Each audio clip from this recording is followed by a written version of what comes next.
All right, last panel of the afternoon. We're going to try and keep everybody awake. I hope you had some sugar and caffeine. That certainly helped me. Standing up will also help. The person who snores the loudest from the dais gets a bad grade. In any case, we are now moving on to private actors and human rights online. We've already been touching on that in the last panel and really all day, but we're going to drill down a bit more from perhaps some angles that are fresh, but also continuing on with some conversations that started in the last panel as well.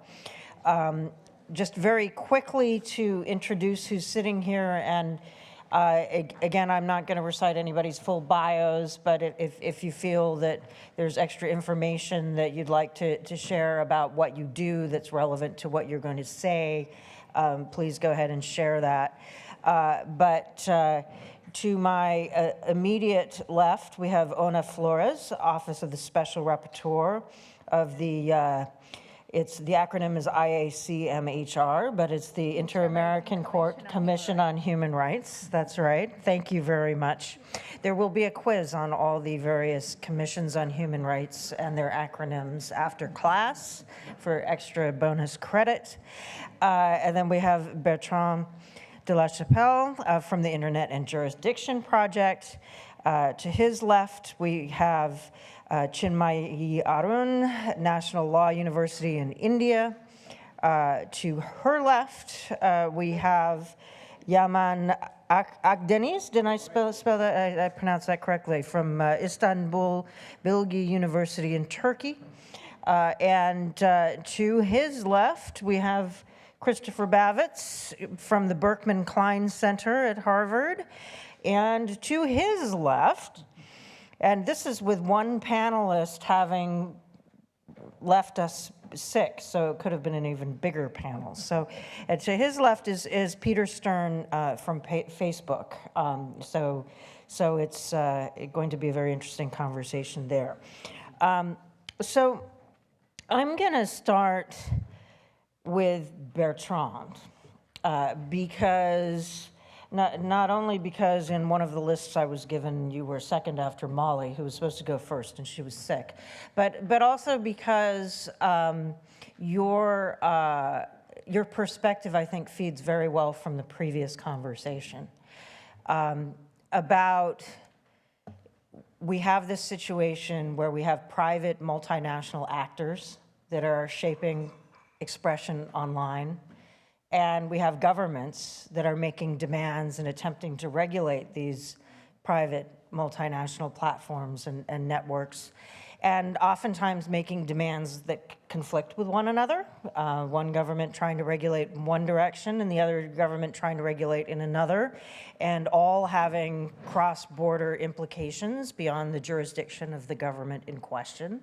And then sometimes you have stakeholders saying a third thing. So human rights groups might be telling the platforms, you have to do this, and one government's, so the human rights groups say you have to do X, the government A says you have to do Y, and government B says you have to do Z, and what does the company do in this, what principles do they build upon to figure out what to do and to weigh the consequences, because of course the governments impose consequences on the company's ability to do business in a market or to reach users, and also the governments, for instance, when a government is imposing either privacy regulations or regulations related to the takedown of speech, it has implications for users far beyond the borders of that jurisdiction.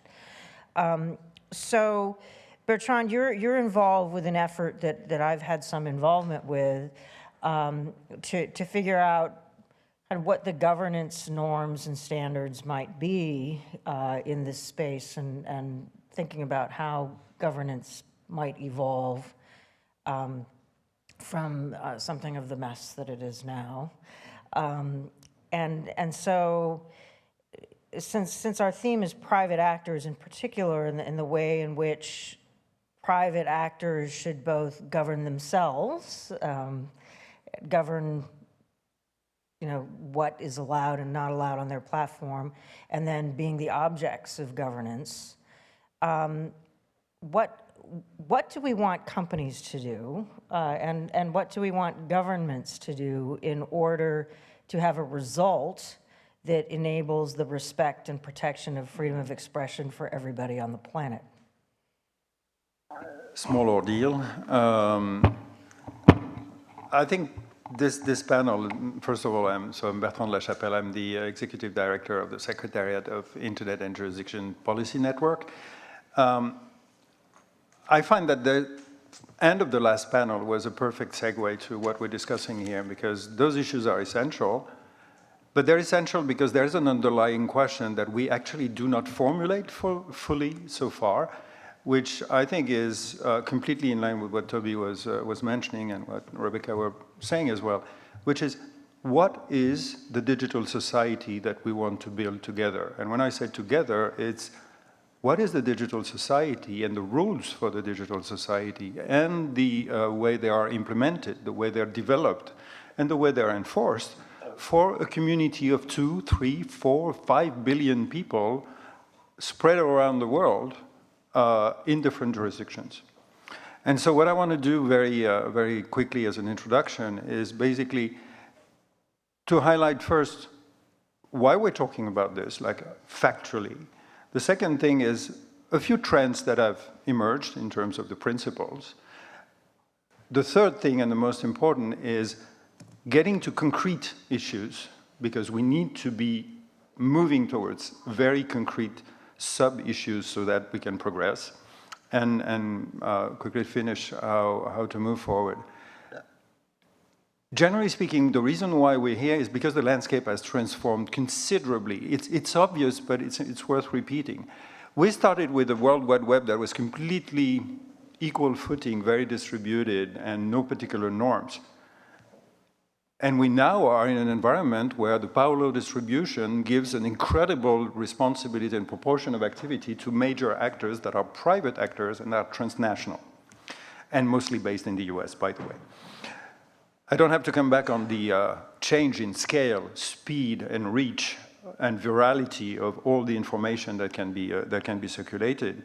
But more importantly, those platforms are far away now from what was the initial description of hosting entities that led to the whole rules of the Section 230 and the e-commerce directive.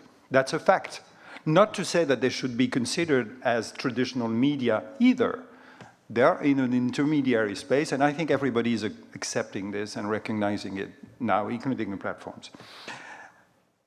What is important also in the change in the landscape is that we're confronted with things that we didn't expect really a few years ago. It's the fact that a lot of people, or a certain number of people, are voluntarily using those tools to exacerbate existing or pre-existing lines of fracture. Political, ethnical, religious, whatever. And wherever there is an opportunity to change this and to influence those lines of fractures, there are groups that are intent on doing this. And this is something new in a certain way. It's like volcanoes that have been erupting one after the other, and unfortunately the news cycle gives the peaks one after the other. So you got terrorism, and then you got revenge porn, and then you get fake news, and then you get hate speech, and then you get... Last one was Myanmar, and it goes on and on and on, and most of the actors are actually reacting to this. There's no planned capacity to really anticipate all those things. The end result is that the attitude of governments, and this is what the main change has been, is that there's now a pressure that is extremely strong over those gatekeepers because they have a capacity to influence and they have a capacity to act, that the governments who cannot necessarily enforce their own national laws across their borders are actually asking the platforms to do the work for them. And this raises a certain number of questions regarding the responsibility of the respective actors and whether this responsibility should go further. What I want to finish on this first point is we need to agree, I hope, that the problem we're confronted with now is that we all be it activists, be it platforms, be it governments, between users, we are confronted with the challenge of reconciling three objectives. We want to fight abuses because it harms people, and it's a human rights challenge also for individual users. We want at the same time to respect human rights in the way we fight the abuses and develop this in a way that enables the growth of the digital economy and the cloud services. This is a big conundrum, and no single actor is able to do this. So, once again, the challenge is, how do we set the norms for the digital society? Who implements them and who enforces them? Quickly, a few trends. Human rights principles, the Universal Declaration of Human Rights, clearly are the foundation. Second, so far, Section 230 and the e-commerce directive are still holding with the principle of notice and takedown, or non-liability unless there is inappropriate non-reaction. I think the principle of proportionality should be considered as a given. It is something that we must consider as the foundation of what needs to be done. More importantly, the terms of service of the major platforms have evolved from what was labeled by one of the interlocutors at the platforms that we discussed with a few years ago, and pardon my French, as cover your ass policies that were drafted by the legal department in the basement and nobody cared about, to something that has become the de facto constitutions of these online spaces, with all the consequences that it represents. And it's a big change, and it's a big evolution. And finally, those terms of service, and we can elaborate more afterwards, have an extremely important role today in global norm harmonization. Without belaboring, when you listen to the testimony of Mark Zuckerberg in Congress the other week, when he says the GDPR is a fact, we will have to implement it because it's a market, I paraphrase of course, it is a market of 500 million people, and because we would like to have as uniform terms of service as possible globally because it's easier to manage, therefore I will more or less expand those privacy protections worldwide. This is an amazing harmonization trend. How much it will be effectively implemented is another issue. But the interplay between norms, national laws, and terms of service is a very important element in terms of the harmonization. And finally, the notion of more responsibility for platforms is clearly in the air, including from the platforms themselves, because the pressure has been strong. So, you were asking, Rebecca, for... What do we do? Sorry, no, it was Agnes. What do we want everybody to do? No, Agnes was asking for positive and almost optimistic things in the future. I always like to quote the inventor of the European Union, or what was the foundation of the European Union, who said, "I'm not optimistic, I'm determined." And I think the challenge that we have now is exactly the question that emerged in your presentation of the digital rights ranking report. What is at stake is, what are we collectively asking people to do? And this question is a very difficult one. And the only solution is basically to address a few concrete questions. Sub-elements that are operational and where cooperation and mistrust can be overcome between government, civil society, the private sector, academia, international organizations, and even technical operators in some cases. Let me give you a few that you're all aware of, but I highlight them because in the process that we run for Internet and Jurisdiction, there was a conference in Ottawa in which a few of you participated in February. And the goal was to get an agreement by this community on a certain number of subtopics. And a few of them are, how do we deal with the question of the geographic scope of content takedowns? That goes for the right to be de-indexed, but that goes for more general attacks against human rights in a global nature. Second, what is the process for evaluating de facto the illegality of a particular content according to a diversity of 190 laws? Is it the internal teams of the companies, or should we invent, as was mentioned at the end, something more innovative with advisory bodies that will review in a cooperative manner how those controversial content should be treated? And I can point you in particular, the recent law by Germany, the NetzDG, has been mentioned before. You may have read in the press that as part of the sort of already review of this approach, the notion of having independent advisory body that would be set up by the companies and maybe other actors to review this and provide avenues for redress is something that is considered valuable. Finally, the question of monitoring. This is not in the e-commerce directive that prohibits general monitoring. This is becoming a very important element. How much proactive monitoring could do? And in that regard, what was mentioned before, the role of artificial intelligence and algorithms is becoming absolutely essential.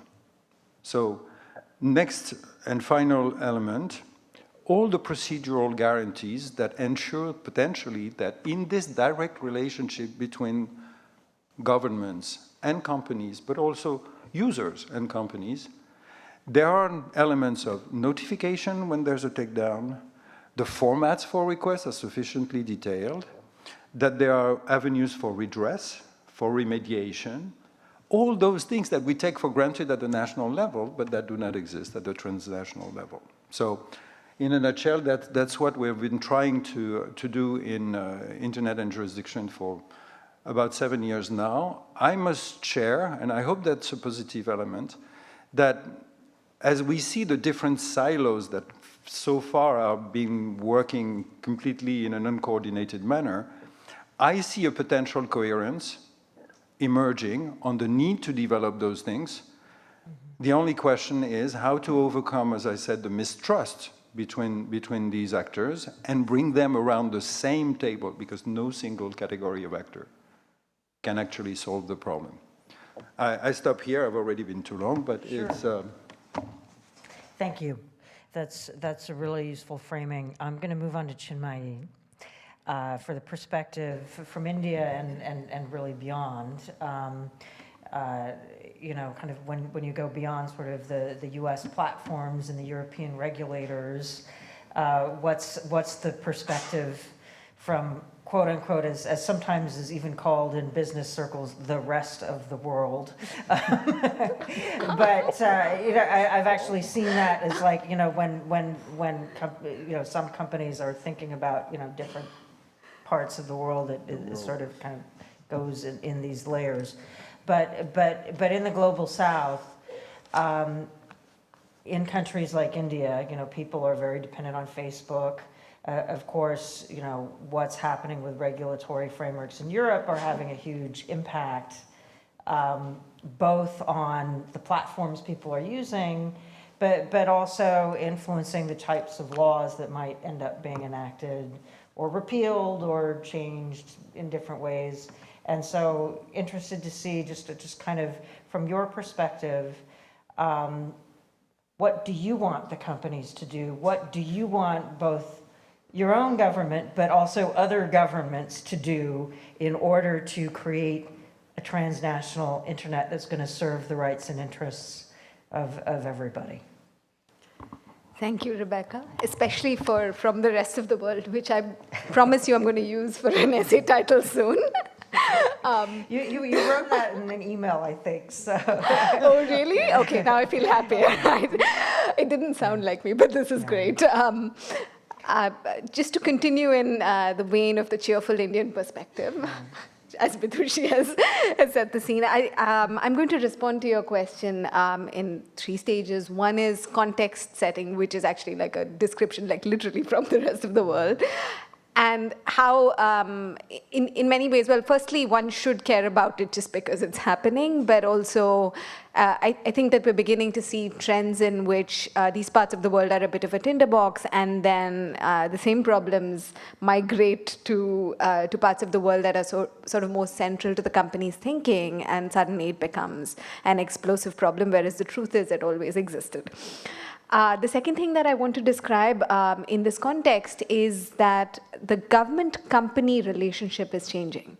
And that's to respond a little bit to the things that Bertrand was saying, but also to your question of what do we want to see. And I'm actually beginning to question whether it's wise to push governments and companies to come up with a solution by themselves, because my guess is we're not going to like it. And the third, of course, is that especially in a room like this, I think we are largely agreed on the kind of values that we're looking for. And so I want to conclude by talking about how you operationalize those values, because I think that the difficulty that I've had over 5 years of work is that we're all happy to say human rights matter, but it has to go further than just saying that human rights matter. And I think that your work, Rebecca, is so valuable from that point of view, because it gets into granularity. So I'm the executive director of the Center for Communication Governance at National Law University, Delhi. And what we do over there is we work on civil liberties, mainly the rights to freedom of speech and expression and privacy of Indian citizens, which involves a certain amount of domestic engagement, but also increasingly engagement with international institutions and with companies that end up influencing the rights of citizens in India. And so I'm coming from that point of view. I always like to point out to people that the profile of companies' users have changed over a period of time. So I loved the map that Rebecca showed us this morning when she was discussing the RDR report. And as you might all have noted, most of the world was blue, blue for Facebook and blue for Google, because these are the platforms that are being used in a lot of the countries around the world, with a few exceptions. But here's the other interesting thing that's happened over time, right? The company's user profile has changed. So for about 2 years, every time I saw community guidelines, I'd say, well, who's the community? And the answer to that question was usually we're picturing, someone American. Except that this year, the number of users in India of Facebook is the most in the world. So it's India, the US, Brazil, Indonesia, Mexico. Right? And so now we're thinking community. Community is obviously a different sort of beast. And I say that to point to context and why context is difficult, right? And this is something that I will freely admit, this is not an easy problem to crack. I think that most people in this room would look at a photograph of a young woman standing in a pub in jeans, drinking a glass of beer, and you'd be like, well, what could possibly be dangerous about that picture, right? If you show that picture without the young woman's consent to particular communities, just particular communities in India, Pakistan, other countries, it could mean that her life is in threat. And that's not something that would immediately occur to somebody that hasn't grown up in those parts of the world. It's not even something that would necessarily occur to me, having grown up in a liberal bubble in Bangalore in India, right? And so this is what I like to refer to as a hyperlocal problem, where even if you have experts that are diverse, that are from the elite strata of countries around the world, you might still miss speech that is actually quite dangerous. And the reason is that the context of that speech can sometimes be hyperlocal rather than just merely local to the country. So that's one. Two is that I think that there are two different threads that have actually emerged from the conversation that we've had today, stating the obvious a little bit, but on one hand, we've got the platforms playing the role of media in the classic sense of the public sphere, journalism. It's a public space. People are getting political information from there. But it's also mixed with actually very interpersonal communication. And that's where your young woman with a glass of beer comes up. And to negotiate, again, the difference between those kinds of speech, the idea that sometimes speech starts as one kind and then becomes the other kind, it can be difficult for platforms. And the application of standards, again, is not easy. And I'm saying this to state clearly that there is a problem of clarity over here, just because the norms that we've developed for these different kinds of speech, they don't necessarily converge neatly. So there's that. And then the last one, of course, you've heard quite a lot about this, so I'm not going to go into it in detail, is where do these threads go, right? One is issues of journalism. So you have algorithmic moderation, you have paid content showing up on top, and it can affect local journalism. But again, if you're sensitive to political contexts, in countries in which the mass media is increasingly damaged, certain kinds of information, certain kinds of independent journalism only come from people posting their stories on web-based platforms because no mass media outlet will carry it. And that kind of information, again, is information that is lost to the world depending on how algorithms treat it. And the final is that in regions of, in areas in which there is conflict or there's a particular kind of dispute brewing, you also have the problem of a temporary censorship of speech, but if the speech is not restored within a particular window of time, its salience to the debate means that basically a moment in a historic opportunity is lost. So we had this happening with the Me Too movement in India, and luckily it was fixed very fast, where this young woman raised a lot of controversial issues, and she put up one of the, the naming and shaming lists. It was subject to a lot of political debate in India. Her account ended up being disabled. Luckily, she was able to access the policy team of the company through a back channel, and it was restored within the hour. But the question is, what if it wasn't? That debate was one of the most important conversations happening in the country at the time. So that's context for you. I like that somebody pointed out this morning, I believe it was Ellery, that although governments in the world are taking note of the role that platforms are playing, what we end up facing is the issue of second-order regulation.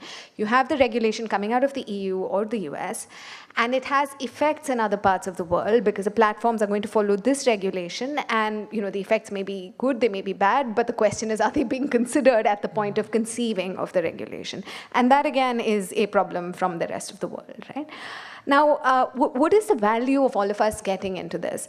So for the longest time, I think that there's been a bit of a hands-off approach from people that are interested in civil liberties, because we've conflated platforms with a lot of power over information with startups.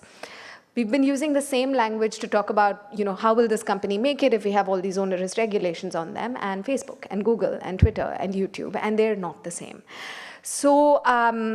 So far, and I've been guilty of this for a few years as well, we haven't really talked about hard guidelines for the companies. We've only talked of the companies in contexts in which they're succumbing to government pressure. We haven't asked what mistakes they're making. Is there a margin of choice over here? Perhaps they don't have bad intentions, but is it also that they're not facing up to who they are and to the role that they play in the world?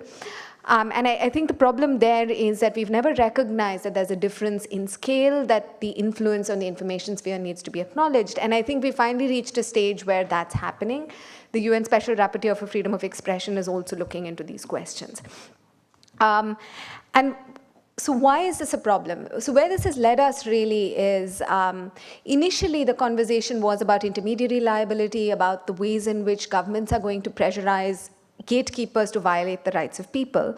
But if you track litigation in India, for example, I think we're reaching a place where, perhaps for reasons of government pressure, but also partially by choice, platforms are beginning to negotiate with governments and are consenting to the setting up of what looks suspiciously like an internet referral unit. Mm-hmm. So we have a case on revenge porn in India. It's basically, so the category of speech itself is unquestionably harmful. It's gang rape. But the device that the government and the platforms have come up with in they were both a part of a committee, and they basically come up with a device in which the government is going to come up with a set of keywords and content that the companies are going to take down, and it's all a black box with no accountability, really. There's no question of notification, well, not to users anyway. There's no, as far as I can see, no independent assessment of whether there's going to be overreach. And it does not appear from the parts of the report that have been released that any questions have been asked about whether this device might be extended to other kinds of content, like defamation, that are illegal but don't necessarily warrant such a radical solution. So, when I read orders about reports like this, my question immediately is, why are the platforms cooperating with this? They know all the people that work on civil liberties and freedom of expression in the country, and yet none of us were invited to testify in front of the committee. None of us were a part of the committee, and we weren't warned that this is going to happen. And so it leads me to the question of, do we really want to be so hands-off that at the stage of crisis, the negotiation is happening between the companies and the state? Because it doesn't seem like what emerges from that negotiation is beneficial in the least to civil liberties. So that's problem number 2. And so finally, having offered you this very sunny perspective, I just want to say that that there are concrete questions on which we can do better, and I want to give you some examples. Through this time, I don't believe that I've ever heard any of the actors in this space say that freedom of expression or privacy are not values that they believe in. The problem has always lain in the actual way in which they regulated, the space that is given for decision-making, many of the things that Rebecca works on and points out. And so to give you examples of things that are going wrong, one is that anonymity, right? Everybody agrees that anonymity has its benefits. People acknowledge that the lack of anonymity also has its benefits for policing. But oftentimes, we've got something like the real name policy being offered as a solution to other problems. And I feel like I don't want to dispute the fact that it is a solution, but I think what would be useful is a conversation about the cost and benefit of using this, right? What are we losing? What are we gaining? And on the whole, is this something that is beneficial to civil liberty? So that's one example. 2 is that I'm actually very happy to see that all the platforms are moving towards a notification and an appeals process. That's really encouraging. It's something that a lot of people have been asking for. But what happens at the stage of appeal, right? So if we're being granular again, the question would be, at the stage of appeal, who looks at the speech and at the decision being made, and who evaluates whether this is something that is in line with international human rights norms? I would ask whether we're thinking of a set of experts that understand freedom of expression and the manner in which it can be violated, and whether we've offered them the resources to engage properly with each question and offer their advice in a thoughtful manner. I would say the same of expertise. Again, it's a very encouraging trend that all the platforms are engaging with experts. But as someone that is often in a position in which I'm asked, which way do you think we should go? What should we do to deal with these questions? It's definitely a good thing that we're being asked, but I also feel like if we want to get the best advice out of experts, foundations and others need to come together and make sure that the experts are in a position to read and to apply their mind to issues. So that's really it. I think I've taken up quite a lot of time. I just want to say that it's a pleasure to be in a room full of people that are working on this question, and I look forward to what is to come. Thank you, Chinmayi. What you have to say always needs to be listened to. And everything you just said, I think there's a lot of wisdom there. And this whole question, of who's making the decisions when companies have appeals processes, and what support is there to bring in people from outside the companies is a very important one. So we can perhaps pick up on that as we go along. I'm going to move next to Yaman Akdeniz. And I think you have a PowerPoint, so hopefully whoever controls such things can bring that up. And Turkey, of course, is a very challenging place for freedom of expression these days. It's one of the countries where companies receive a very large amount of government demands to take down content, and Turkey is also one of the biggest jailers of journalists at the moment. So we look forward to hearing what you have to say. Thank you, Rebecca. Turkey has a long tradition and history with censorship in general. And since 2007, that extends also to the internet. And since July 2016, we're in state of emergency, and the state of emergency continues. Over 140 newspapers, TV channels, in total radio channels, publishing houses have been closed down in Turkey since July 2016.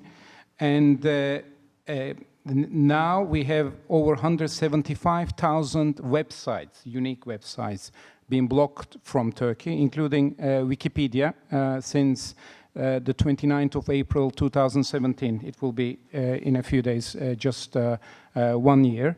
And in the past, Turkey, of course, has blocked access to Twitter and YouTube. YouTube was blocked for over 2.5 years between 2008 and 2010, which we took to the European Court of Human Rights, and it decided on our favor in December 2015, finding a violation of Article 10. And also, in addition to that, over 100,000 unique URLs are also blocked from Turkey. These include news items, social media content, and plus just over 60,000 individual content have been removed, predominantly by social media platform operators since 2014 in total. So this is the setup, and today there was the final court hearing of the Cumhuriyet trial. Cumhuriyet is a well-known opposition newspaper, and almost all the journalists who were on trial received extended penalties for terrorism-related charges. So this brings me into the fundamental importance of the availability of social media platforms in Turkey, because there's not any or much independent media left in Turkey. So if you live in Turkey, you're forced or compelled to use Twitter and Facebook predominantly, because otherwise you wouldn't understand what's going on in the country. But I want to show you now, by experience, what's happening with regards to Twitter and Facebook. Rebecca knows probably this better than anyone here, but majority of the tweets removed by Twitter in the world in his transparency reports covering all the periods. Out of 14,725 tweets, 9,552 of them removed from Turkey. So every year Turkey comes up high, or until recently, I can say, because you will see that now there's a sharp decrease in the amount of tweets removed from Turkey by Twitter since end of 2016, but also globally the numbers are going down. My initial thought was that this was a good thing, because Twitter is resisting in removing tweets globally, and especially in relation to Turkey. But my research, and this is a continuing research, shows that this is not necessarily the case, because what Twitter does, very important in terms of transparency, when it receives a court decision, this is an example, you can see that several tweets are named on that court order. It's not a recent decision. It doesn't explain why the tweets should be blocked or removed. Rüstem Batum is a well-known former journalist and author and a dissident who lives in the United States now because of his political views, is named in that tweet. So what happens is that Twitter forwards that court decision as well as the tweet to the user, to Mr. Bottom, and says that there's a court order in relation to one of your tweets, and it says if you wish to remove it, you can remove it. But it's in almost threatening words, and it says you could challenge that decision and let us know, but feel free to remove it. So what happens is that this has become a common activity. So as soon as the users receive these kind of email messages from Twitter, majority of the users that alert us remove these tweets. So it's not Twitter, but it's the users removing the tweets. This is one way of reducing the number of tweets you globally remove from your system. The second thing they do, this is again Mr. Bottom, one of his tweets was reported. We're not clear whether there's a court order in relation to this tweet or other users reported it, but this has become a constant activity. As soon as Mr. Bottom logs into Twitter, he sees this in front of him with the delete option. Unless he deletes the tweet, he cannot use his Twitter account. So Twitter compels the user to delete the tweet. And if he doesn't delete the tweet, he can't use the...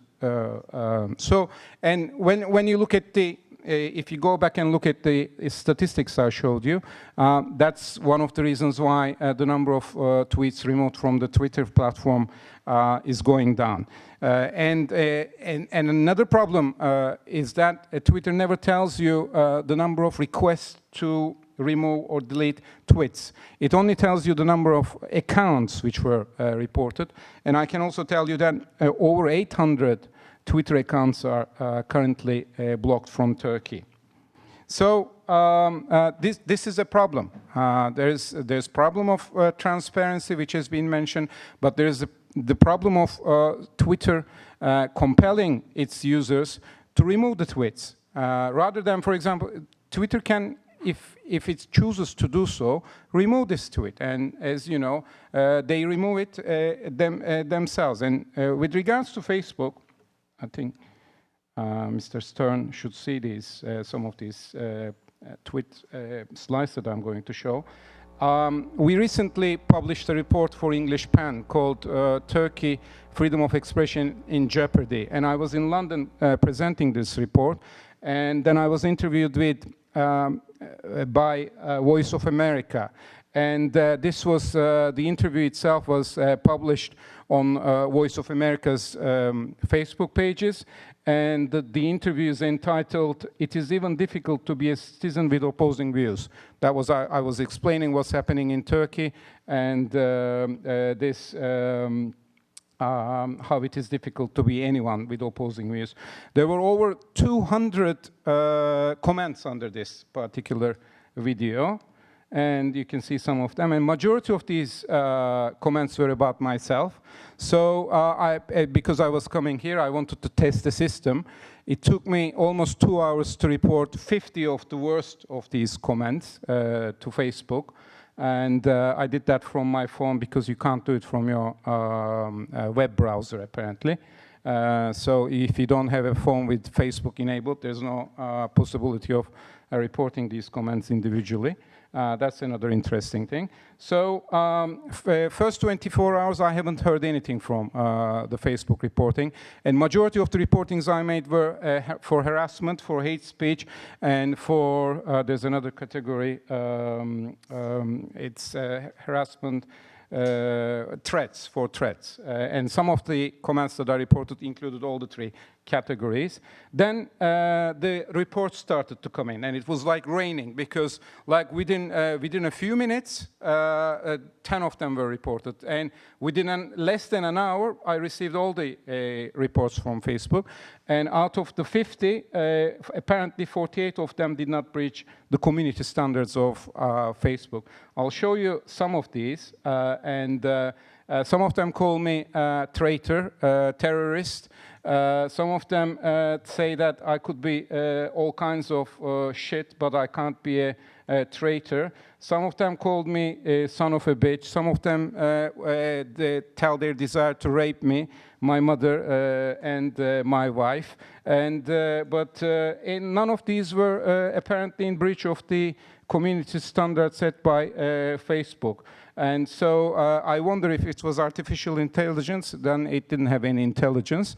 And if it was a human being with Turkish knowledge, then that was apparently one-sided. And the irony of that, I'm not easily offended, but this was targeted harassment.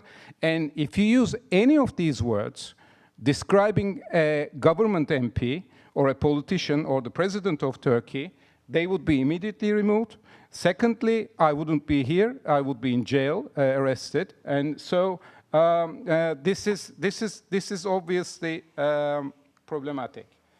This is the Facebook community guidelines. I'm not going to read them. There's no point for that. But the problem is that Twitter, together with Facebook, have become the long arm of the Turkish law enforcement machinery. And this is part of a larger tilt towards censorship in Turkey, and social media companies like Twitter should not, or Facebook should not be aiding governments that exert political pressure on their citizens.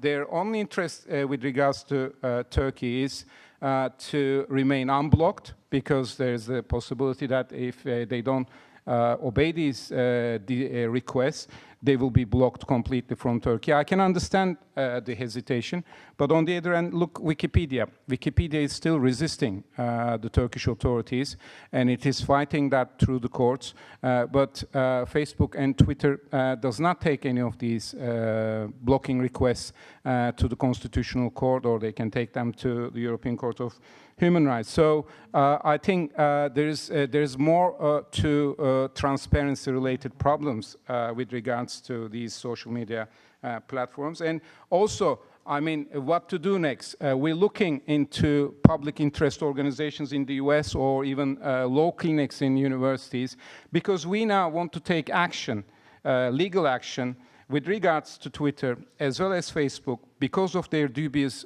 policies, because of their breach of fundamental human rights in the United States. I know that they will be difficult cases, but we want to, whoever is willing to do so, I'm happy to talk them further about taking legal action against these companies to protect their right to freedom of expression. Thank you very much.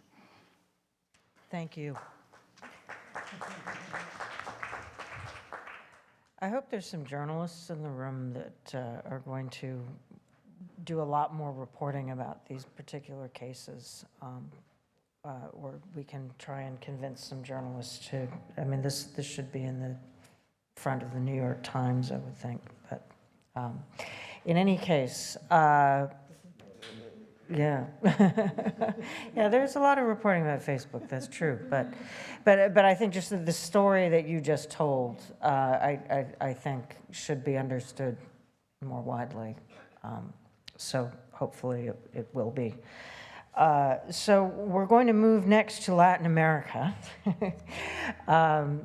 with Ona Flores, yeah, I'll just hand it right over to you from your regional perspective. What are the key issues? Thank you, Rebecca, and I just briefly want to thank you again, Agnes, for inviting me again to this conference, and Hallie for organizing, and the panel, and you guys. Is always, I learn so much every time I come here. So thank you. So in our part of the world, Latin America has been also engaged in discussions about freedom of expression online and the role private entities play mostly as the concept of facilitators, enablers of the right to freedom of expression. And the last year was a year definitely that we had to, in the office, and we saw these discussions in Congress, in the courts throughout Latin America, grappling with issues of hate speech, then fake news, right to be forgotten, protection of reputation and privacy. And what the office I work with, and the rapporteur is here, and the former rapporteur are also here present, and they have contributed to this discussion by issue thematic reports, basically. As you are aware, that they sort of are form of they also talk or form dialogue with the thematic reports that the UN Special Rapporteur, there's in other projects that we work together. So in 2017, last year, we issued a major new thematic report on internet and freedom of expression online. And that report, for the first time, dealt with a little bit with the question of what the role of private entities in the private sector have. I don't think I'm going to say much new. I just want you to know that this is part of the legal framework under how the Inter-American Commission, together with the Office of Special Rapporteur, understand or interpret Article 13 of the American Convention on Human Rights. And what it was a big deal was the Commission talking about private entities in the private sector and them having responsibilities of human rights. That's not something that the Commission has yet to be actually addressed. So this is one of the first time the Commission's in a major report deals with the issue. So the report includes I'm just going to summarize the basic responsibilities or content of these obligations. And they have been talked about throughout the morning, so I'm not going to point it. They reaffirm high-level commitment. The private actors should have a high-level commitment for freedom of expression, and those should be followed up with concrete measures of how to implement it. The Inter-American Commission recognized that the application of terms of service should respect freedom of expression due process, and that's established in the report very clearly. And then when they set terms of service, they should be established by predetermined policies based on objectively justified criteria, respect minimum due process guarantees. And for that, the report takes into account joint declarations by previous special rapporteurs. There should be a system for monitoring the human rights impact of their activities of the private entities and better human rights impact assessments. Redress mechanisms should be put in place, and especially the report puts a lot of focus on transparency. Transparency on the terms of service, policies, any operating procedures and practices which directly affect the public, and those should be really accessible, which touches upon the issue that was raised in the morning. They should be in the language of the community that is involved and not just in English. And citing the joint declaration of last year, the report also touches upon or hints of the idea of transparency also on any automated processes. Those should be in place. And then there's questions of an invitation to continue thinking in collaboration with other actors to seek solution for these issues. So this is basically what the report spells out. There's other questions that are not answered. I mean, what is the role of a company when, and it's very relevant for Latin America, when it gets a court order that is really inconsistent with the freedom of expression and standards. That has yet to be addressed, but I know it was part of the important discussions. And also it doesn't spell out more concrete measures, it's just basic. But just to tell you that this is also part of the inter-American legal understanding now, thanks to this report. The report also examines as well, when it comes to government, what is their role and how do they complement each other. In this, it doesn't go too far, but expresses basic principles. Any request that the states make to the private sector to remove or monitor content must meet the three-part test of its due process requirements. So that's pretty spelled out in the report. The same, it adopts its intermediate liability regime conditional to failing to comply in a court order. That's pretty spelled out throughout the report for different kinds of issues. And it talks about how it's the Commission and the Special Rapporteur are very concerned about the possibility of delegating content regulation and monitoring to the private entities like Facebook. And it reminds us that even though it doesn't say it clearly, I would interpret it as favoring any decision of removing content always with a court order and not creating systems that would put the pressure or the incentive to censor more to those companies. And hopefully that's something that will be spelled out in other declarations and statements. And then the stance is any law, policy, or regulation should be adopted with meaningful consultation and in a manner that is transparent. So those are the obligations vis-a-vis private sector that are spelled out in the report. Now, this is recent. This was issued in April 2017, and the office is working together with other initiatives to try to make governments throughout Latin America and the region in general to know about these standards, understand them, and actually implement it.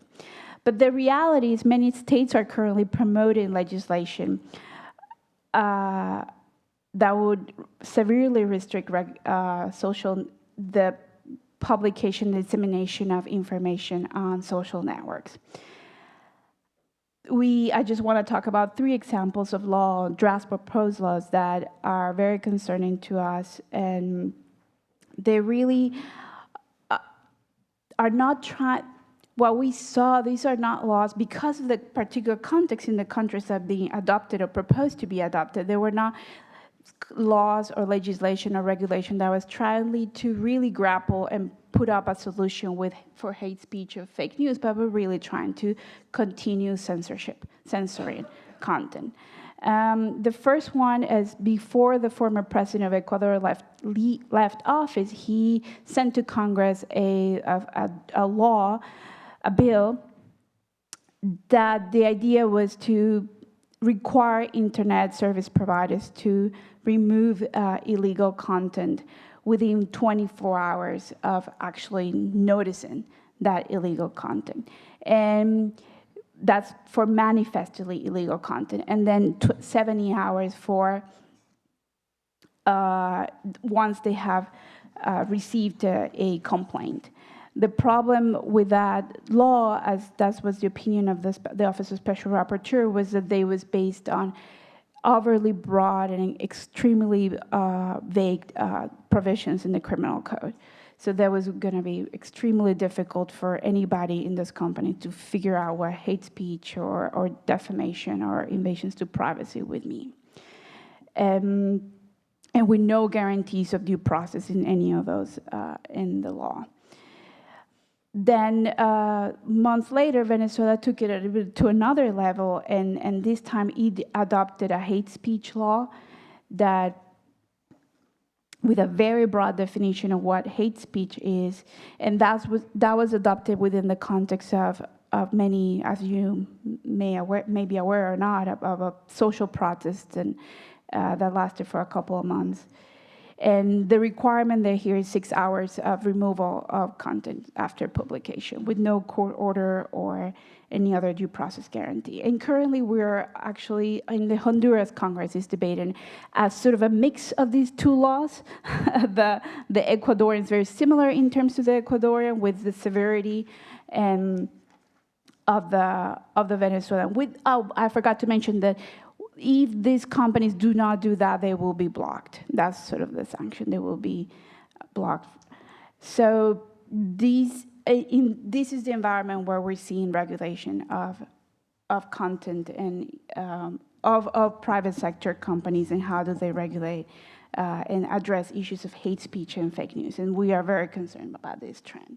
On a positive side, we're seeing a bill that is trying to is being discussed in the Argentinian Congress that will implement the standards that I mentioned before, and that's sort of sees a more positive way to address this. But that's all. Thank you. So I'm going to turn next to Peter, and then Chris, I'll come to you sort of as our closer, if that's okay.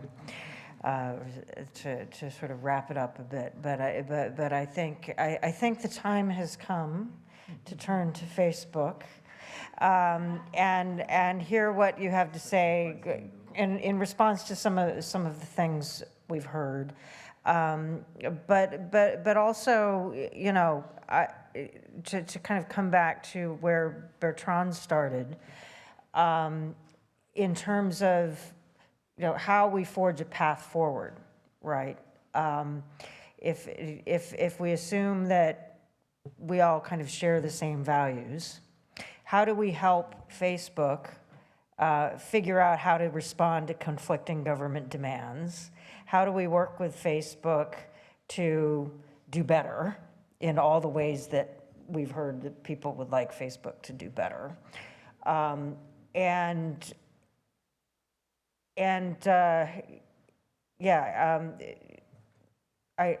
guess, how do you see kind of the role and sometimes the clash between, you know, what some of us sometimes call Facebookistan and sort of the private governance that you've developed, and how closed is it? I mean, we heard one idea where, you know, it's been suggested that Facebook should be bringing in more people to help make, you know, not just staff who are being hired to make determinations about appeals, but should there be outside counsel? Should there be stakeholder representation to help formulate your policies, to work to push back against governments in different ways, to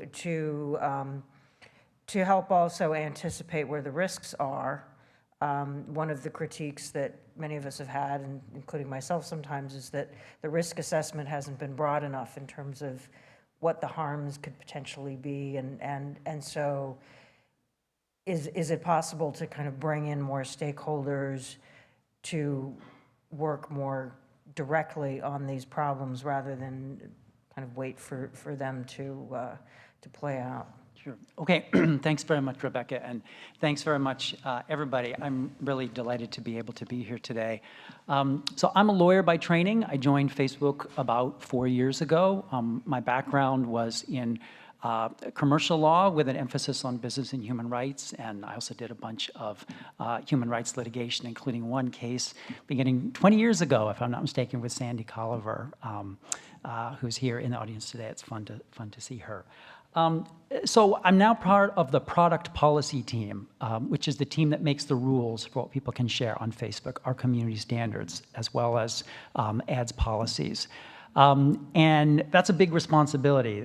That is definitely something that we need to step up to make sure that people understand what we do and the policy rationale for what we do, because we have some difficult lines to draw, and people are entitled to know the thinking that goes into that. Over time, my role has come to focus more on stakeholder engagement. So I lead a team that is in charge of stakeholder engagement with respect to our product policies. So when we are thinking about making a change to the community standards, we will go out and talk to experts and NGOs, groups that we feel can give us valuable perspective on these issues, groups that want to be heard, want to have their opinions factored in. And this is something that we've been building up. It's incredibly important to us. It's integral to the process. So that's why I'm here, and that's why I want to talk to people.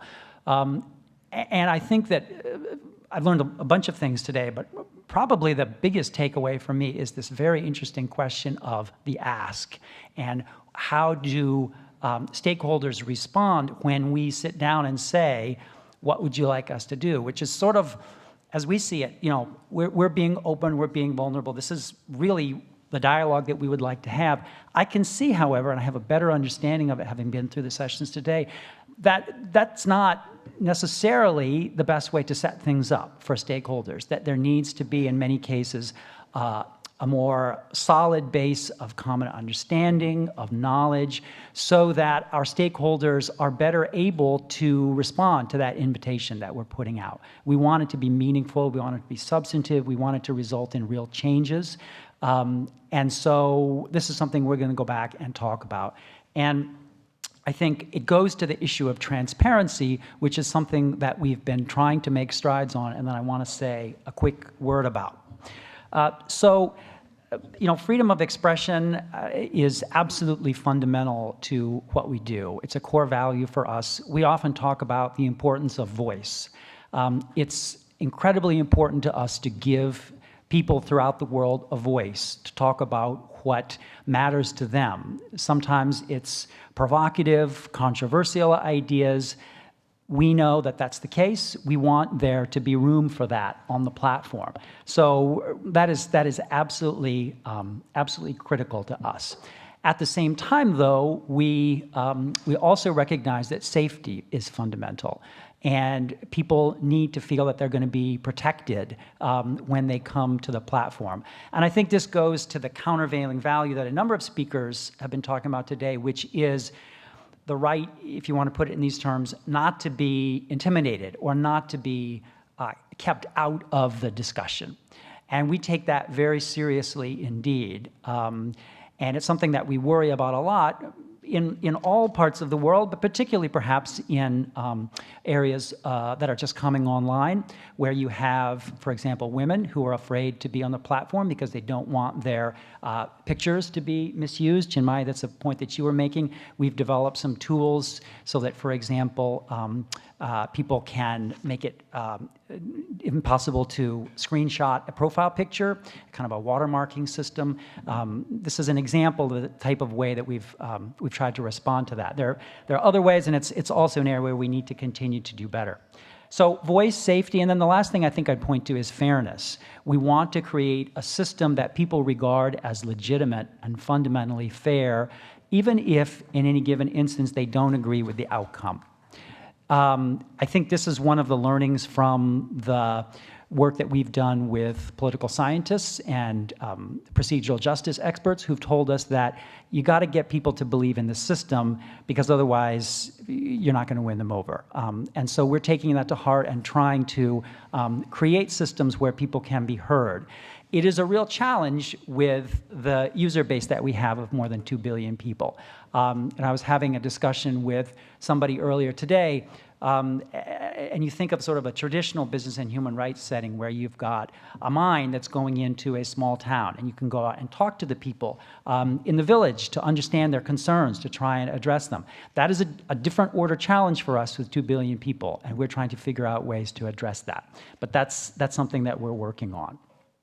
So the ways that we have tried to navigate these various policy challenges to fulfill our mission of building community and bringing the world closer together are incorporated into our community standards, which you may have seen online.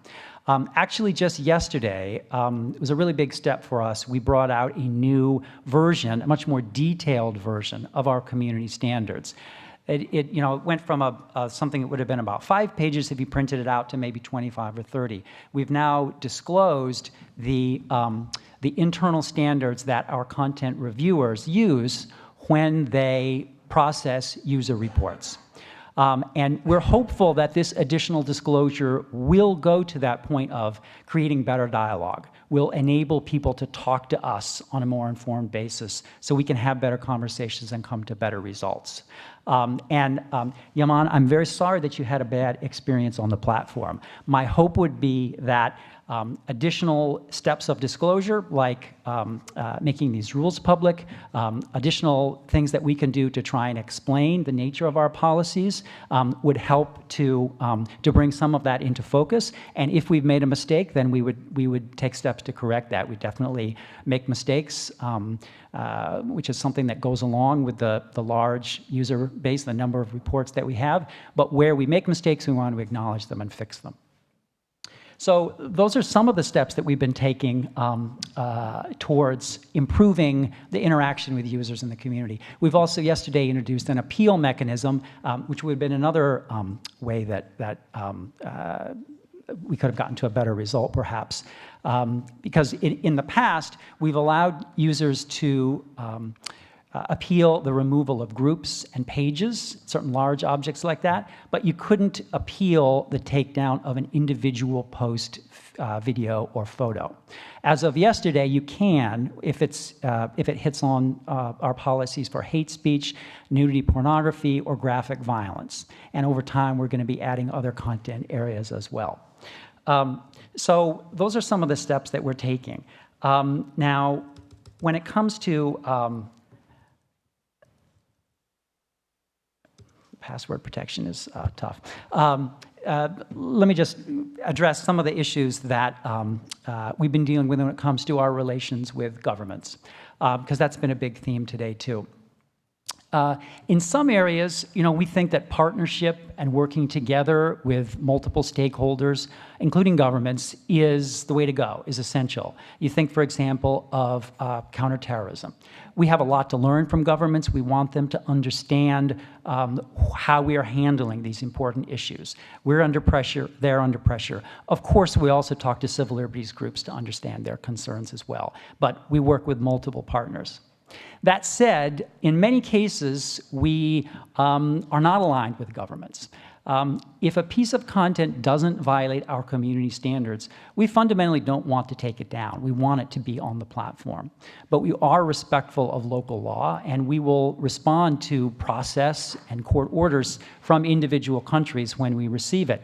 And if we're convinced that the order is narrowly drawn and solid and it passes legal muster, then we'll block the content in that country while leaving it up for the rest of the world.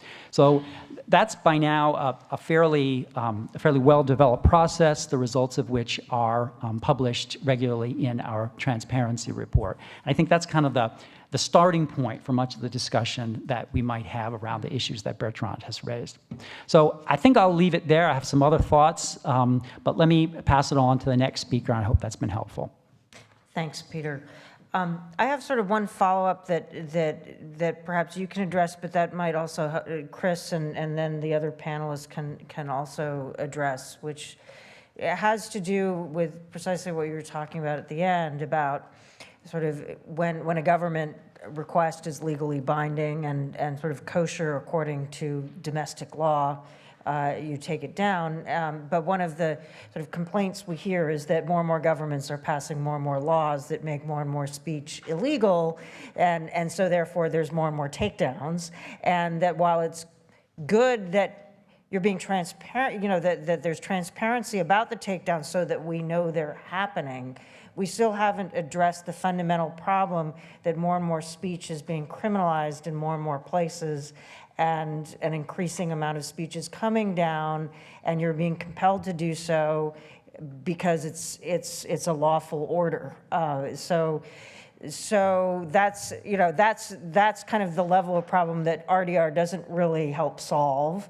We're pushing you to be transparent about it, which is good, but that now what do we do about kind of the growth of bad law that leads to more takedowns that you're then having to be more transparent about, but is still resulting in more speech going down, and how we deal with that. But I think that might help to segue a little bit to Chris as well. So if you want to either respond to it now, or if you want to think about it and respond to it after Chris talks, you can do either one.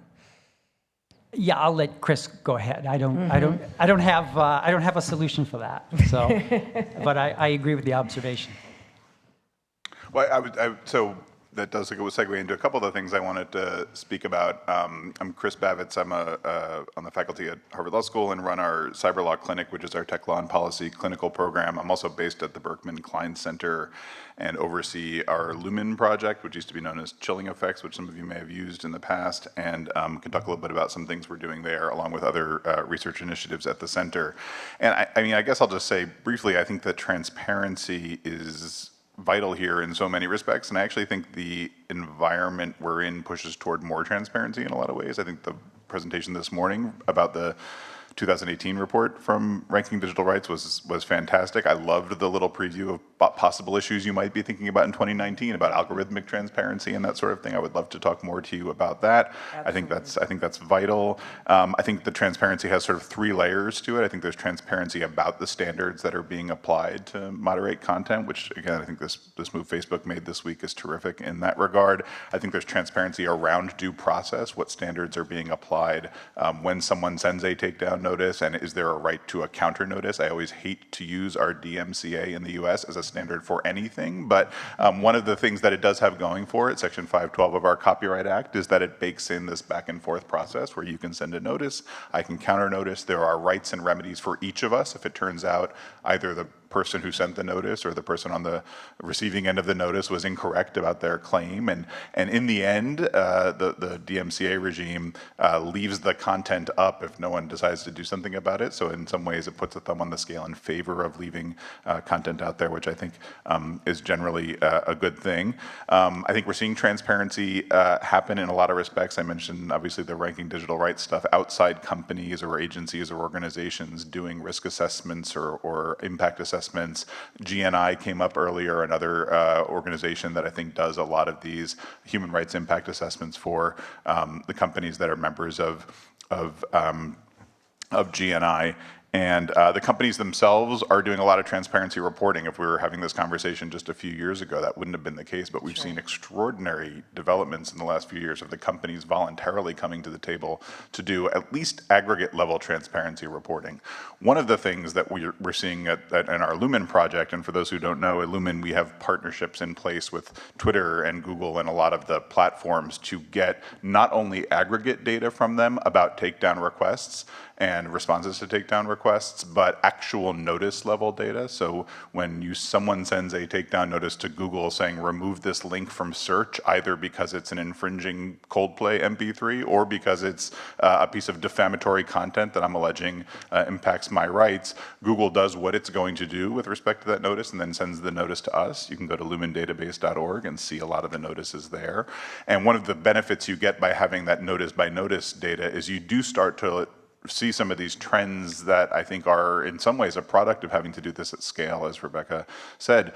Eugene Volok's been publishing some really interesting stuff in the last couple of months coming out of the Lumen database, taking a look at notices and finding examples, these are US-based examples for the most part, of forged court orders. I don't know a more delicate way to put it than that. I mean, absolutely fake court orders with a fake caption from a fake court and a fake notary stamp at the bottom on something that to say, yes, in the Smith v. Jones case, it is hereby ruled that this content is defamatory and that all links thereto should be removed. And again, Google processes that as a takedown notice. So this isn't even an example of what Rebecca's talking about with respect to new laws. This is simply an inability, understandable to some extent, given the massive scale, but an inability to check every one of these notices that come in. If you're the victim of some critical speech online, you might hire someone to do this on your behalf, conclude that you can manufacture a court order or submit something that's forged or fraudulent to Google, get it out of search, not get it off the original platform where the content sits, but at least get it out of search, and by doing so, get a lot of the way there in terms of fixing your reputation or whatever you think you're doing by doing this. I should say there have been some criminal prosecutions that have come out of this, so I don't encourage you to do that. But it's a problem that's You can go to jail. that's happening. You can go to jail, exactly. One other thing I'll just note, which came up a lot throughout the day, and I think it came up less so here, is that I think, and it goes back really to one of the first questions that was asked of Rebecca during the first panel this morning, which was, let's say you have GNI doing its thing, Ranking Digital Rights is doing its thing, transparency reporting, we're releasing the community standards, we have, all of those little bars from the Ranking Digital Rights report are long, and everyone is fully compliant with all of the standards that we've laid out for them. That does not get to the problem of whether there is false information on these platforms. It doesn't deal with the fact that Wikipedia may say something incorrect about the Armenian genocide or about Hillary Clinton's emails or about climate change or vaccines or about the Rohingya. And I think that is a really, really hard problem to grok. I think that we are in I don't want to say a good place, but we have good processes in place to deal with criminal conduct, threats, intellectual property violations, truly defamatory content where a judge has adjudicated or a jury has adjudicated the content to be violative of the law. I think that the misinformation, disinformation, fake news problem is really, really hard in this context. So that's my pessimistic note I'll end on. But We have, I know that we're mandated to finish on time, so we have, like 18 minutes or something. But I want to press the panel a little bit, and if people in the room kind of want to add to this specifically, maybe I'll sort of make an appeal for, to the extent, as we have participation in the room, maybe let's focus on a particular topic rather than just bring up whatever questions people have to mind. But is the question of if we had, you know, another hour or so to come up with sort of the document where we say, here's what we want companies to do next, and here's what we want governments to do next in order to get us further towards wherever it is we want to be versus where we are now. And let's say where we want to be is that you don't have activists, you know, having their, you know, being intimidated into taking down their tweets, and that you have genuine hate speech and so on being taken off platforms, but journalism, activism is staying up, and women are not subject to threats, and, you know, that may be a utopia, but if we want to get closer to that, where speech is respected and protected, but there's governance of harmful behavior, what steps do we need companies to move towards? What steps do we need governments to move towards? What, in terms of other actors, what do we need to do to move in that direction? So does anybody want to start?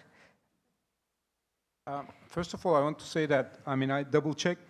Facebook doesn't give me an option to appeal against this decision, so I can't appeal. It just gives me some you know, option to block the person who commented, but nothing else. So there's no way I can appeal against people. Right, that just launched yesterday.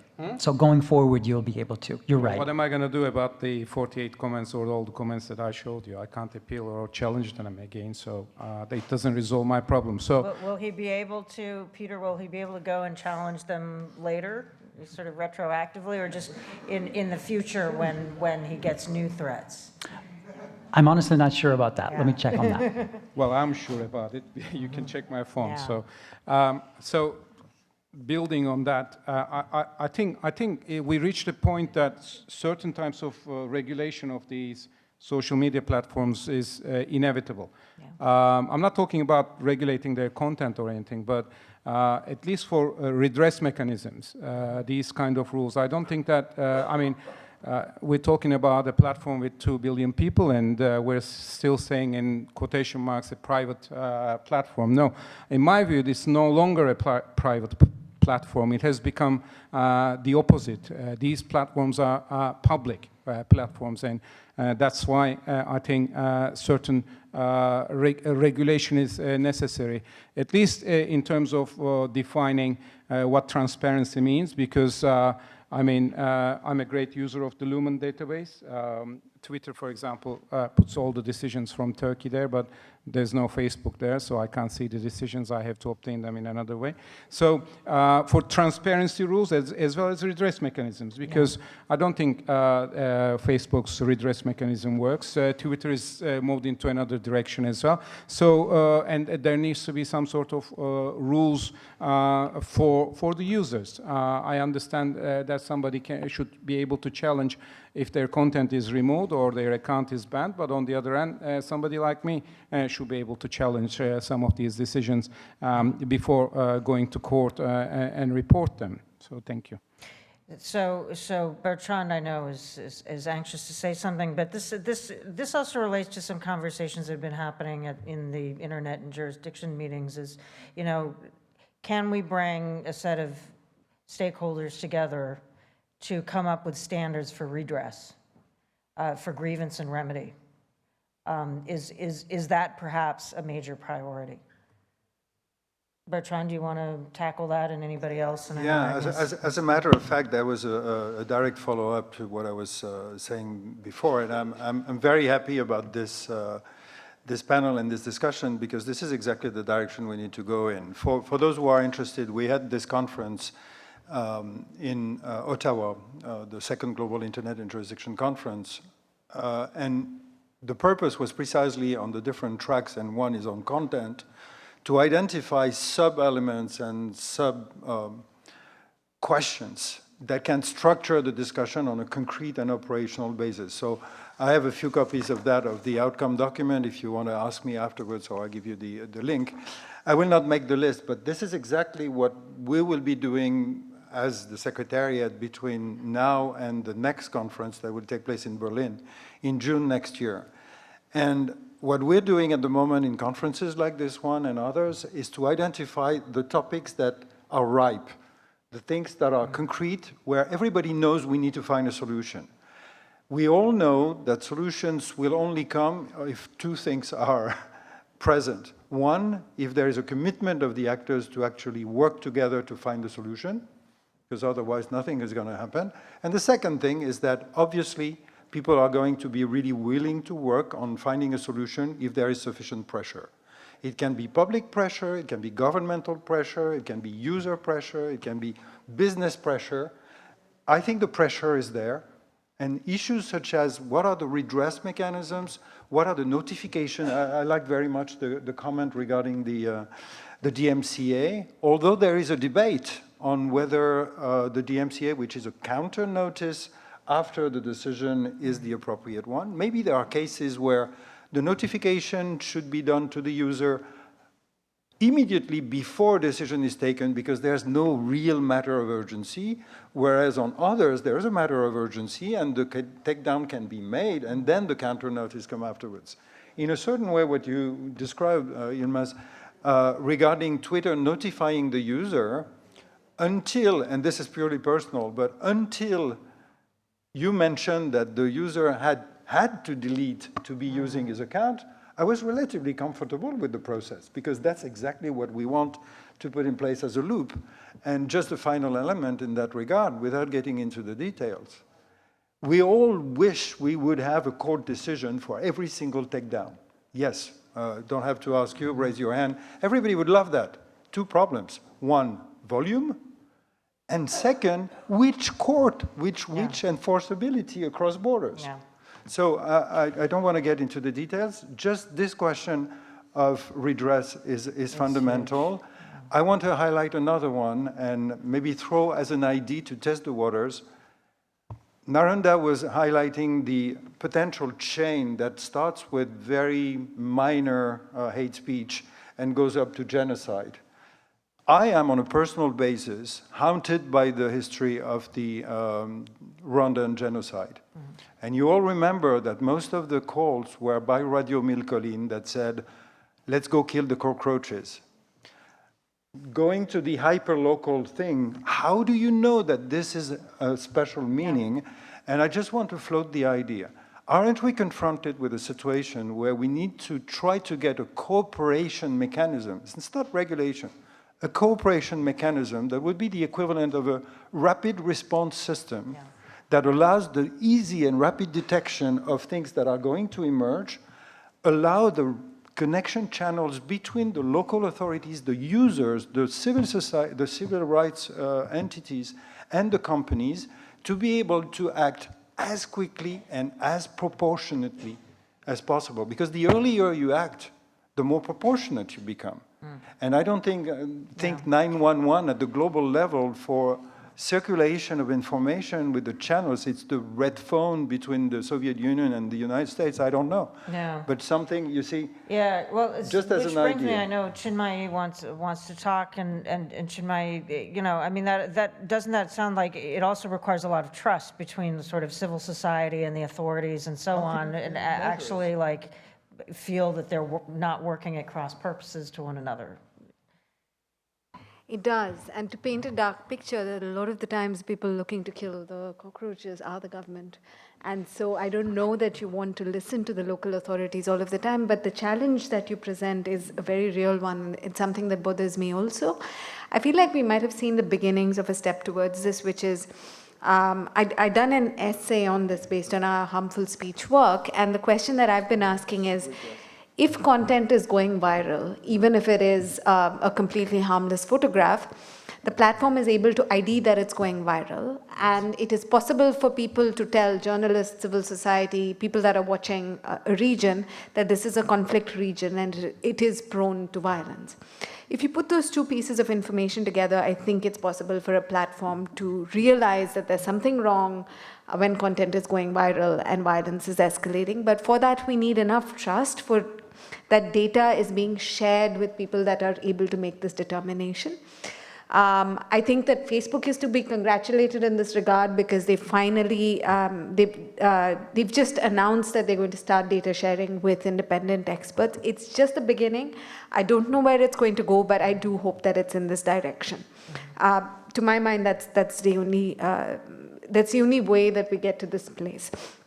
In this regard, I do, I think that this government platform tension is an important problem to navigate.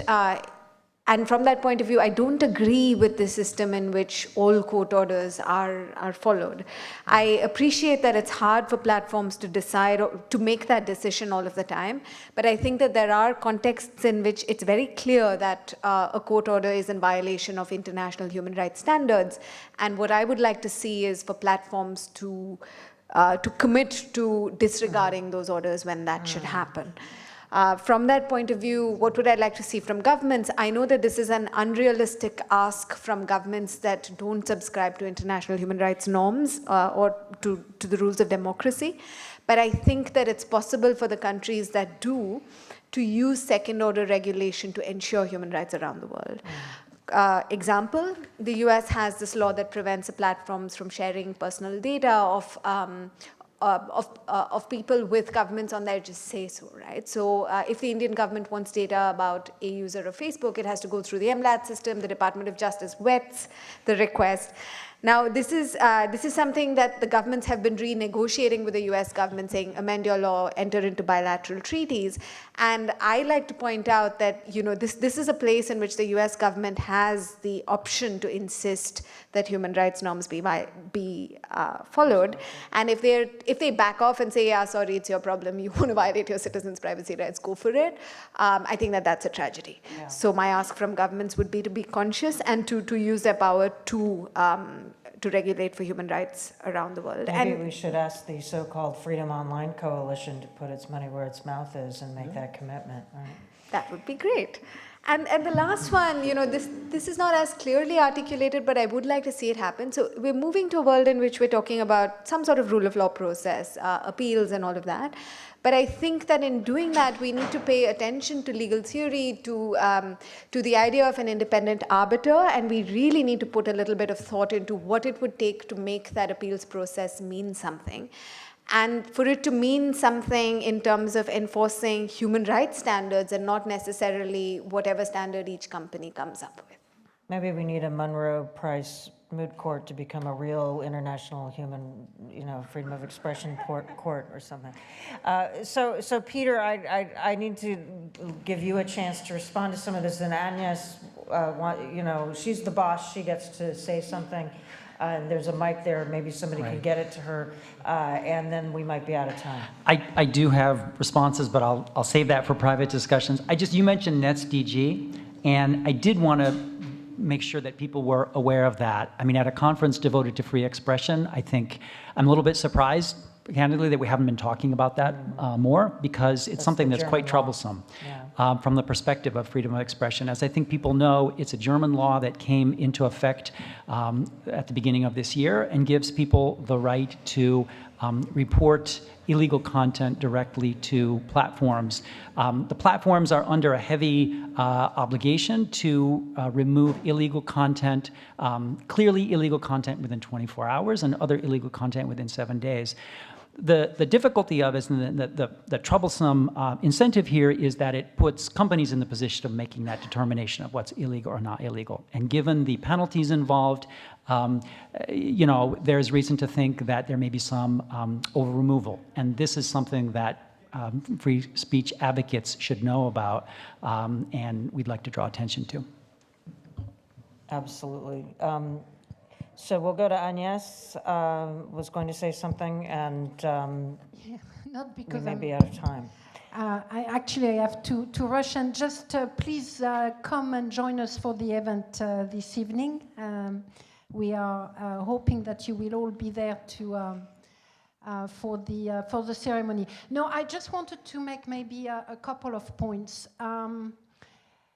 Somehow I wonder if we're not zooming too much on details already, and whether or not we have the picture right, the overall system, you know. So we're zooming on appeal, but you know, just the notion of a global regulation, we don't really have a sense of it. So, and I don't have it, but I do feel that somehow our capacity or propensity to get to the details may be driven by the fact that we don't quite know how to make the overall bits and pieces work together. And as long as we don't do that, I'm not sure it's going to work.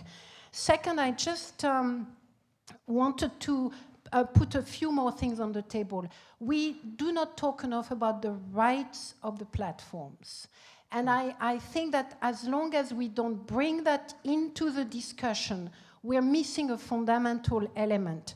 And I'm not talking their rights from the American First Amendment standpoint. I'm talking about it from an international human rights standpoint, where it is acknowledged, including in the ICCPR, the International Convention, that those private actors have some rights, in addition to have actually specific duties. And we, you know, they have been around for 70 years or so, those instruments, a bit less for the ICCPR. We have not, and it's not just for freedom of expression, it's more generally for the human rights world, we have not really understood or taken time to unpack what these are. They were already there in the discussion in 1948. When you go back to the original work of the drafters, it's fascinating to see how very worried and very focused they were on particularly on the role of the big media companies at the time. And we still have not really thought through of what are those specific duties and what are the rights of those companies. Thirdly, I just want to point that there is a framework in human rights term which I think could be helpful in unpacking the duties of the specific duties, which is the right to respect, the right to protect, and the right to fulfill. And whether or not we may be more, there may be more to do there, because we can't ask the platform to do everything. And if you look at those three obligations and try to have a complementary model of obligations across the state and the private actors and the users, by the way, maybe we could have, I'm not talking about extraterritoriality there, which is another. And fourthly, I really, really think, and I'm glad Facebook is here, I think, yes, it's very important, individual speech, and so on and so forth. To me, the biggest responsibility right now is with regard to those fragile settings, whether they are communities, countries, regions, where Facebook, not as its own, by the way, I don't think Facebook is responsible for what happened to the Rohingyas, but in those fragile settings, Facebook has a responsibility to understand the impact of its platform. And I don't think you need to do that you know, just when the data start coming. I think there is already around the world a couple of hotspots. There are people who are trained to tell you that in 10 months from now, because of this election in this given place, it's gonna be bad. I think it will be possible for Facebook to start thinking in terms of risk prevention and to do that on a 1 year, 2 year, 5 year basis, on the basis of countries, on the basis of communities at risk, on the basis of moments that are risky, where the platform can become a tool for greater harm than just, quotation mark, a speech harm. And I do think that you do have certainly the brain power and the money to invest into developing this risk prevention system, which would do a great deal towards minimizing the misuse of the platform Right. and really its negative impact on democracy, on fragile democracies in particular. Thank you, Agnes. And the UN Guiding Principles for Business and Human Rights, emphasizes risk assessment, which is really basically risk prevention, that part of the conversation I think that's been going on even in this country is the need to do risk assessment kind of beyond just kind of direct government requests and the kind of impact that the company's having. And also with the UN Guiding Principles, of course, the overarching framework is governments have the primary responsibility to protect human rights, and then companies have the duty to respect. And the problem is that government, a lot of these problems we would not be talking about if governments were doing their job. It wouldn't solve all of the problems, but it would, governments are failing to govern in a way that is compatible with human rights. And so, again, until that happens, we're kind of playing defense, right? And which is, how do we use these tools to get governments to respect human rights, to protect human rights as well in the middle of all this? But I think, do I have time to let people say a few closing words, or do we have to leave? We can do that? Okay. I'll let people just say very quickly if you just want to have a closing comment to what Agnes just said, or if you have some further thoughts about kind of the relationship between the obligations of governments and companies and how we move that forward. Well, I just actually wanted to mention when I was giving my presentation that given the state of the context of certain countries in Latin America and the difficult political processes that we're going through, all the efforts, and the majority of efforts of the Office of Special Rapporteur and other partners are put into the judiciary and the role of courts to really take into the international human rights norms and apply it and build little by little more protections to freedom of expression online and take while these conversations and other forums continue. As I said, we're moving from the question of applicability of existing national laws on cyberspace to a situation where we have to develop, and most of the discussion has been going in that direction, new norms, new tools, potentially new institutions, and it's a completely new environment. I think the remark by Agnes at the end was absolutely on spot, but we need the range of discussions from the general architecture to the very concrete elements, because in our experience, what is emerging is that the more concrete you become, the more you're forced to formulate the underlying principles. If you stay at the level of underlying principles, you can have a debate that goes on forever. And finally, I would just want to pick on two things that Chinmayi said. One, I like very much the notion of hyper context. This is a very important element, and when we talk about fake news, I would say that we're confronted with a problem which is hyper-targeted disinformation. And this is a very new thing, the fact that you can do it in a way that will be not notified by other people. Right. And the final element, to come to what you were saying, there's a tension here that is very difficult to reconcile, because on the one hand, civil society actors are telling the companies, you shouldn't be making the first decision on things that touch upon human rights and so on. We don't trust you enough. And at the same time, and in the same move, they say, but you should be the ones who actually become an appeal mechanism to actual court decisions in countries where you will be saying the court decision is a wrong court decision because of human rights principles. And we want both, and the problem is that the two are difficult to reconcile.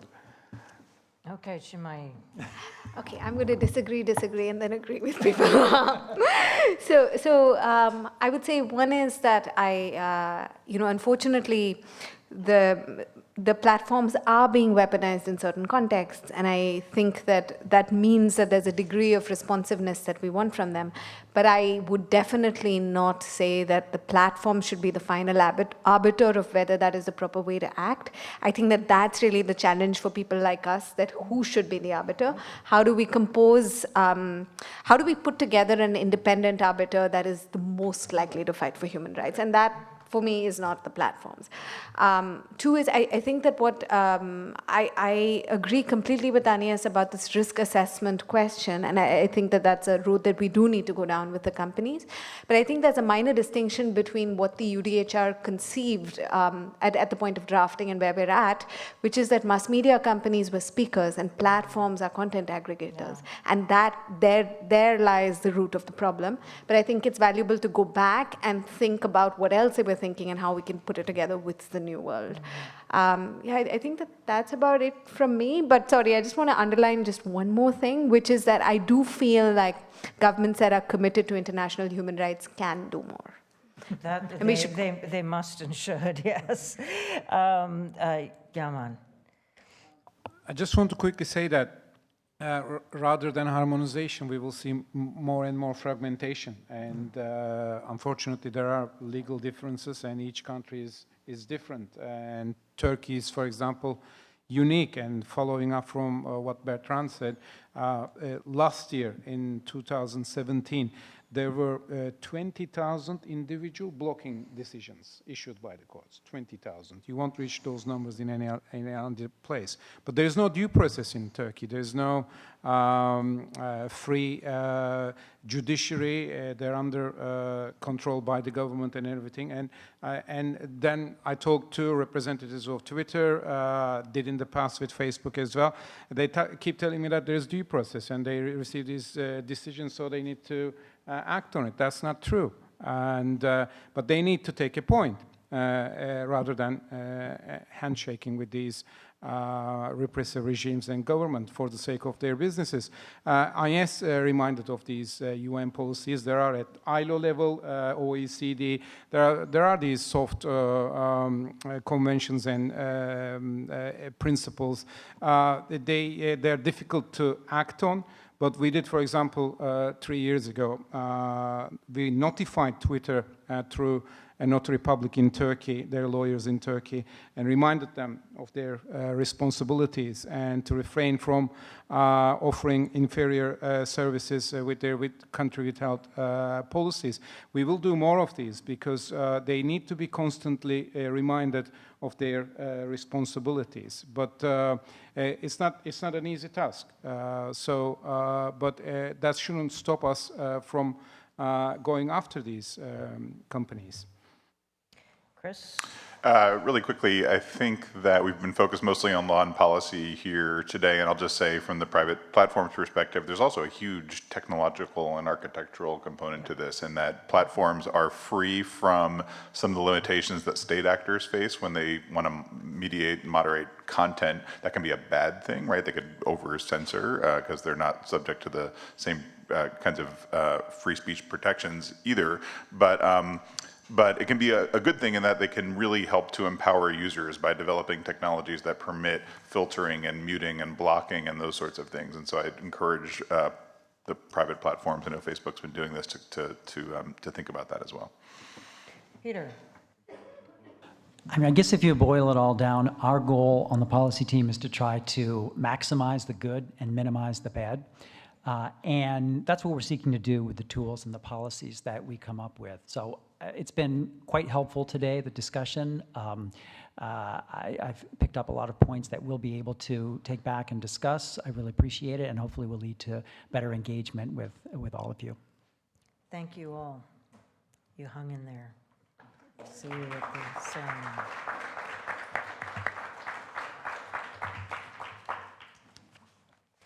Great conversation. Don't hesitate to ask for this if you want it. Okay, everybody. Hello? Hello? Can you guys hear me? Is this coming through? Okay, now it is.